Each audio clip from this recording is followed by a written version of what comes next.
Lieutenant General mu gipolisi Godfrey Bizimana yararyamiye ukuboko kw'abagabo nkuko tubisoma kuri Nyaburunga Post. Iyo ntwazangabo mu gipolisi ikaba yarijeje amabanga atari make mu gihugu araba nk'icegera c'umugenduzi mukuru mu gipolisi c'u Burundi. Mu 2022 ubumwe bwa Buraya bwaramukuye k'ibihano bwari bwaramufatiye hamwe n'abandi babiri inyuma y'ibihumbi 2015.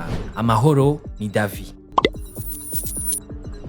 Abana 5,000 ku mwaka nibo base batamenyekana mu Burundi. Vyavuye mu cegeranyo c'amatohoza cishira hamwe gitaha agateka k'abana Sojepaye. Ejo nkuko Jimbere magazine bivuga harabigisha bo muri kaminuza y'u Burundi bagize ikiganiro kubijanye no kwandikisha abana base batazwi. Baragarutse kuca amategeko abivugako. Mbega kutandika abana bafise base batazwi amategeko abivuga kwiki? Niyo nkuru nyamukuru tuvuga kuri no musi.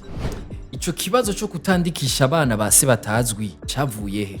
Muri ruheshi 2023 hari inama Martin Iteretse atwara ubushikiranganje bw'intwaro yo hagati yagiranye n'abategetsi bo mu nzego zo hasi. Ico gihe yasaba ko abana bafise base batazwi batosubira kwandikwa mu bitabo vya commune ngo ntihasubire kwandikwa ko se atazwi canke ngo bandike sekuru, ahubwo ngo abo babibarutse batomore neza base b'abana. Nko kuri X uyu ngo hari gihe hasohoka ingingo ukumva yuko wayifashe atari mu mugwi w'abashobora gutahura uburemere bwayo. Uyu mwanditsi wa Yaga nawe yibaza ati mbega kutandika abana batagira base bazwi ntikoba ari kubahohotera? Ngo amategeko aratomoye.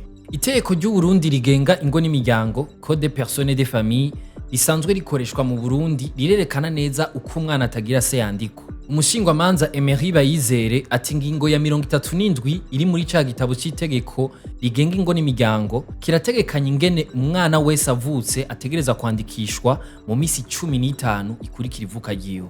Nayo ingingo ya 38 ikerekana begwa n'ico gikorwa. Abambere n'abavyeyi b'umwana uko ari babiri.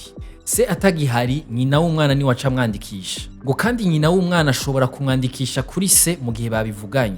Iyo se atamwemeye canke akaba atazwi ivy'ukuri, amategeko avuga ko umwana ashobora kwandikwa kuri se atazwi. Ingingo ya 40 y'ico gitabo irabitomora ngo bishitse akaba ari umwana w'umusumano handikwa izina rya nyina w'umwana gusa kiretse iyo se amwemera. Nejo hahise babigisha bo muri kaminuza baratomoye amategeko ica bivugako. Dr Alexis Manirakiza avuga ko kwandikwa ari uburenganzira bw'umwana wese n'uwo se atazwi. Ubwo burenganzira bukaba butegekanywa n'ibwirizwa shingiro hamwe n'igitabo c'amategeko agenga ingo n'abantu. Butubahirijwe bica bihungabanya cyane agateka k'umwana kuko nasubira kwiga canke kuvugwa ku buntu. Nibijanye n'ubwene gihugu n'impapuro ndangamuntu bica bigorana. Dr Alexis avuga kandi ko umufasoni wese yibungenze afise uburenganzira bwo kuvugwa no kwibaruka ku buntu. Ingingo zerutse gufatwa n'abashikiranganje uw'intwaro yo hagati mu gihugu n'uwamagara y'abantu zibuza ubwo burenganzira, avuga ko zitubahirije ibwirizwa shingiro n'ayandi mabwirizwa n'amategeko. Benshi kandi basavye ko igipimo c'amaraso test ADN cyo kwemezwa mu mategeko ngo vyofasha gutuma hamenyekana se w'umwana.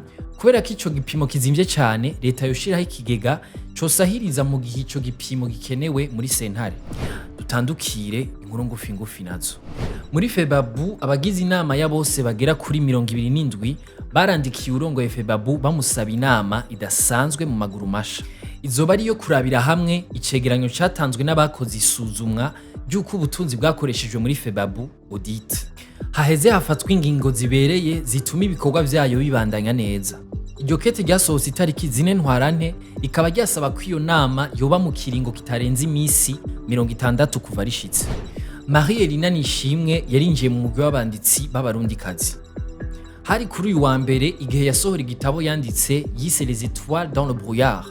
Ikinyamakuru Ingo kitubwira ko uwo mwigeme w'imyaka 16 yanditse ku rukundo, kutiyemera hamwe n'ibindi bibazo by'ubuzima.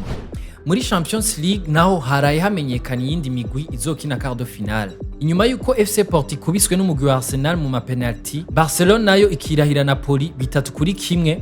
Barcelona na Arsenal zaciye zironka itike yo gukina quart de finale.